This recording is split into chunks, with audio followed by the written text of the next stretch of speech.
The next topic we want to talk about is called the four factors of production.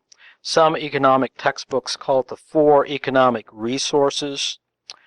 When we talk about factor markets, we're talking about raw material markets or raw resources markets. When we're talking about goods markets, we're talking about finished goods markets, finished products. But these four economic resources, or four factors of production, are what economists try to simplify the four categories of things that produce final goods and services. And that's why they're called factors, the factors of production. The ancient Greeks had this philosophy that everything that we saw and everything that exists was made out of four elements: earth, wind, fire, and water. Of course, we're a little bit more sophisticated than that. We think that things are made out of a little bit more than earth, wind, fire, and water. But the economists say that, well, in the economic world, there are really just four basic factors of production. And I'll list them for you, and then I'll go back and talk about them individually. The first of the four is land. The first of the four factors of production is land, L-A-N-D. The second one is labor. Third one is capital. Land, labor, capital. And the fourth one is entrepreneurship. Land, labor, capital, entrepreneurship. All economic resources, those are the resources from which all other economic goods come from. So what do we mean, what do economists mean when they use the term land as an economic resource? Well, obviously they're talking about something we stand on. But when they mean land, they mean that everything that is on the land,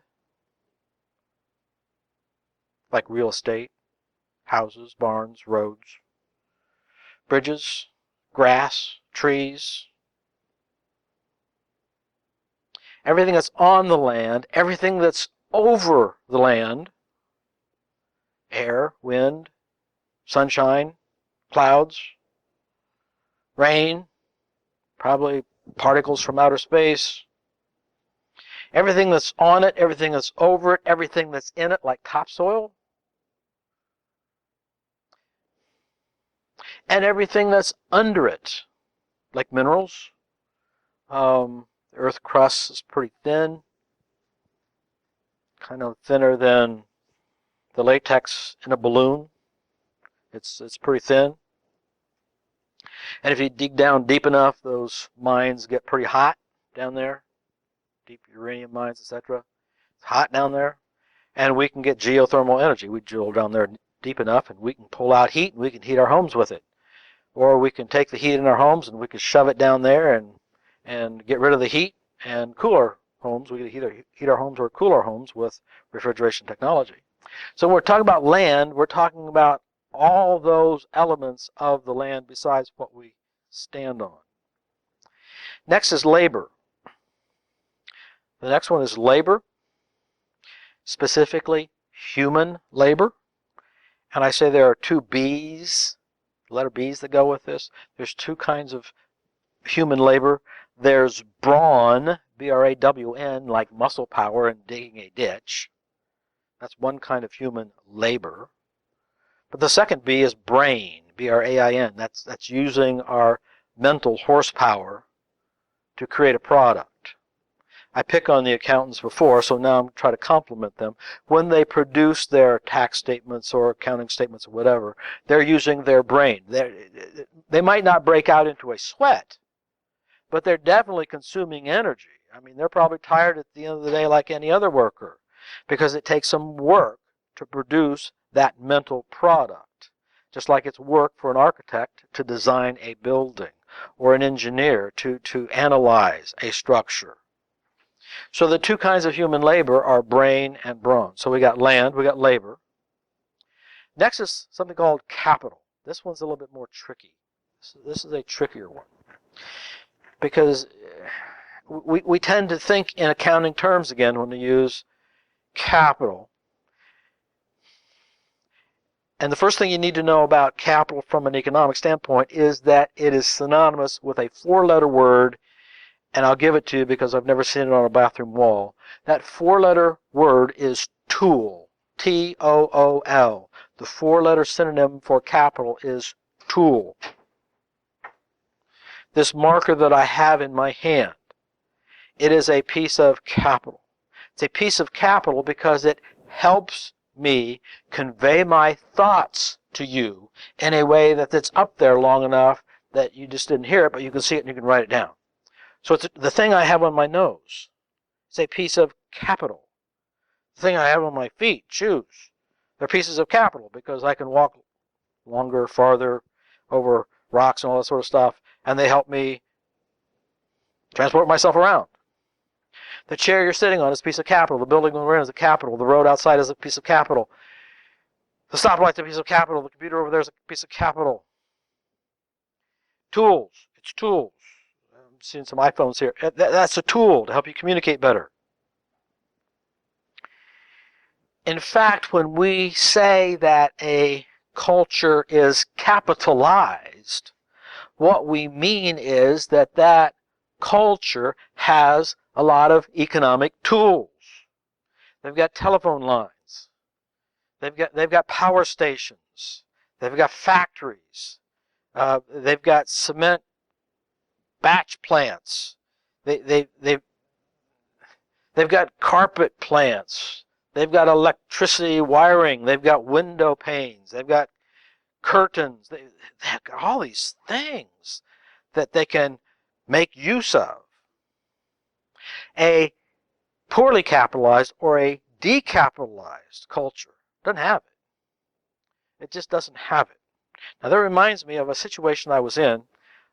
This is quite a few years ago, that I was on a business trip with an associate of mine, and we went down to Santo Domingo, and Caribbean down there. And my friend was sitting, we were touring the building that Christopher Columbus's son built, and of course that was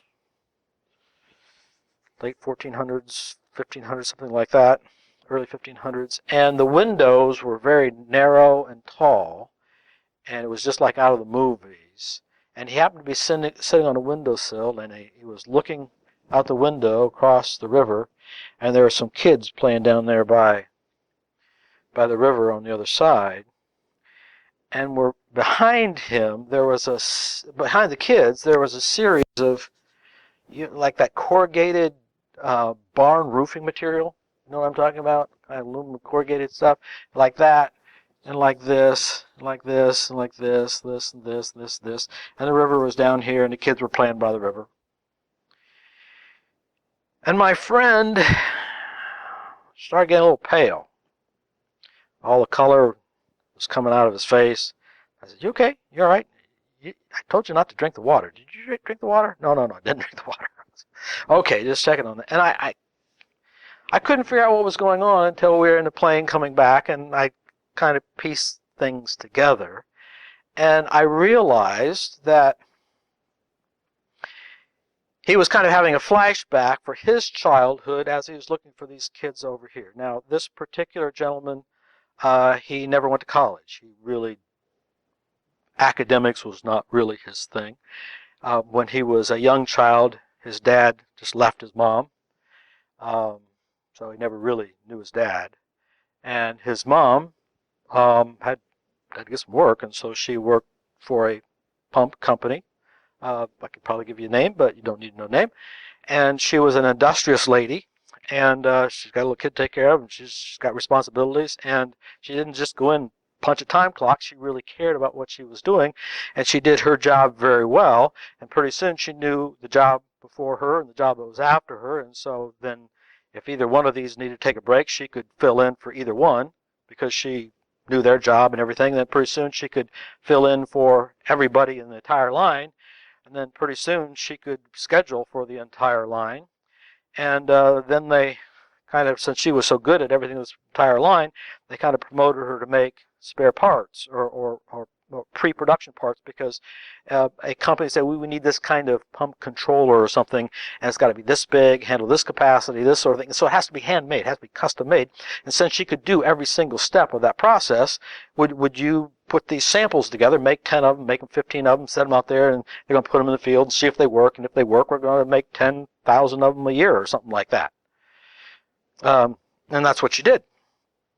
And as time went on, there were some of the companies that, if you're only going to make 15 of these, 20 of these, 50 of these, whatever, you can't shut down the whole assembly line and set it back up and run 10 of them through and then shut down and go do another. It's just not efficient at all. And so the company's not really interested in doing 5, 10 units of something or other, because it's just too inefficient. You got this big assembly line. So she had this idea that she knew every single piece of equipment. She knew how to do it. If she could get some of the spare arbor presses and she went to them and she said, well, you got some customers here, and that they just make little stuff, and you got some people who just want to get a couple of these things, and they're never going to be selling more than 500, ever, maybe 100 a year. It's just too small that you don't want to bother with it. Would you care if I built some of these things in my garage just to help these companies out? Because you don't want the business. You can't afford to do that business. You'd have to charge too much for it. So, but I could do it. I know how to do it. And besides, if they ever do get big, I can't handle the business. I just give it to you. So, it's a win-win situation. If it ever does get big, you got it. If it doesn't get big, well, I'm just doing it in my spare time. So she started her business. By the way, I'm going to the next one here. Fourth of those factors of production is called entrepreneurship, and that's what she was doing, entrepreneurship. So she began to make these things, and pretty soon she was making enough that she couldn't afford to work for that company anymore because she was too busy doing her thing. She never wanted to get big. She just wanted to make enough money to pay for her family. As a kid grows up, my friend here was sitting in here watching these kids. As he grew up, he just inherited the business. And by the time I knew him and we'd been on this trip, he took the money that he made and he started buying houses with it. And he was single and he was handsome, and he had in his basement, he had a Porsche down there that he would drive down to Mohican and drive through Mohican State Park whenever the trees changed color. And after that was fun, he'd put the Porsche back in the bottom of his house and leave it sit there for another year. Now, he was doing all right. And he got this business from his mom. She just because she wanted to do flowers and stuff. She was done. She wanted to try. He just got it. He was looking across here, saw the kids over there, and a really strange thought went through his mind. And that thought was, if one of those kids down there were born up here in this Ohio area that I was born in, went the same schools I went to, I bet that kid's every bit as smart as I am. I mean, I'm not really into college, and I don't. That's not really my gifting, and but I bet one of those kids could do at least as good as I did. And I bet if that kid grew up in my shoes, I bet that they would probably have a couple nice houses like I do and a Porsche in their basement, and be able to go around the world at least 3 times before it ever really affect their bank account. But that kid right there, I bet they could save their entire life, save every penny for their entire life. I bet they would barely make enough money to go around the world once. And what's the difference between that kid and me? He sat in the window and he began to turn a little pale. Because there wasn't any difference other than he grew up here and that kid's growing up there. It didn't have anything to do with innate intelligence. Had to do with he's there and I'm here. He goes, that's kind of a scary thought. Because when this kid needs to get up in the middle of the night and go to the restroom, he goes down to the river. And when they want to go get some water for their soup, they go down to the river and get some water for their soup. Now,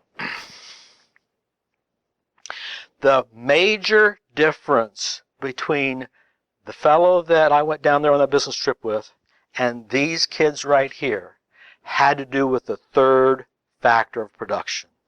You and I were born into a highly capitalized economy.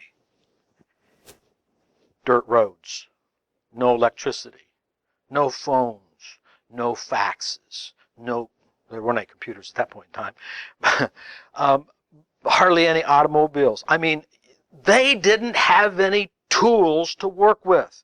We were born into a culture that has tools laying all over the place. And with tools, we increase our productivity. Our productivity. And that increases also our opportunity. I just have another minute or two, and I want to get to this last one. We said land, labor, capital, which we're going to be talking about a bit more later on, and where does wealth come from, and how do we accumulate it. And the last one is entrepreneurship, like my friend's mother. She was an entrepreneur. Now, there was an Austrian economist by the name of Joseph Schumpeter, Schumpeter, Schumpeter. And he said that the role of the entrepreneur is creative destruction. The ultimate role of the entrepreneur is creative destruction. Now let me back up a second. When we were talking about controlled markets versus free markets, the last thing that people who have a market and have monopoly power in a market, the very last thing that they want is somebody bypassing them and coming out with some new product that makes them obsolete, that makes them not needed, that makes their product not important anymore. They do not want that. Where Joseph Schumpeter says it's the entrepreneurs that create the higher standard of living for the next generation.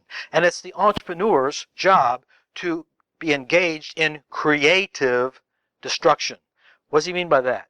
Well, you find some area that people are using or something that you're using, and you destroy that market, not vandalism or terrorism, you destroy that market by coming up with a better idea that makes that subject or that product obsolete. Do any of you still watch movies on a VHS machine?